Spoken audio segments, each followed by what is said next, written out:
আমরা অবশ্যই পাপ করছি আল্লাহর কাছে পাপ করছি, এই কারণে বৃষ্টি হইতেছে না আমরা মনে করি।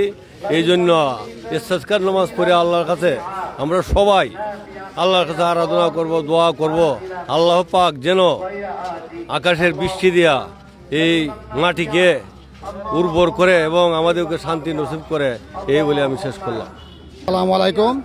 আজকে যে আয়োজন করা হয়েছে বৃষ্টির জন্য, আমরা নামাজ পড়ছি আল্লাহর কাছে যাতে করে আমাদের বৃষ্টি হয়। এই বৃষ্টির অভাবের কারণে আমাদের গরু বাছুর ফসলাদি সব কিছু নষ্ট হয়ে যাইতেছে।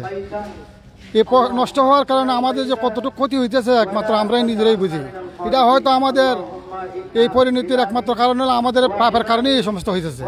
আমরা আল্লাহর কাছে এই পাপের জন্য মাপ চাবো, ক্ষমা চাইবো এবং আমরা নামাজ পড়ছি, এখন দোয়া করবো আল্লাহ পাক যেন আমাদেরকে এটার থেকে নিষ্কৃতি বা রেহাই দেন, এই বলে আমি শেষ করছি। আসসালামু আলাইকুম। এবং সারা দেশবাসীর কাছে আমি উদ্দেশ্য করে এটাই বলবো, ওনারা যেন সবাই আল্লাহর কাছে মাপ চায় এবং নামাজ পড়ে এবং বৃষ্টির জন্য দোয়া করে, এটি আমার কামনা।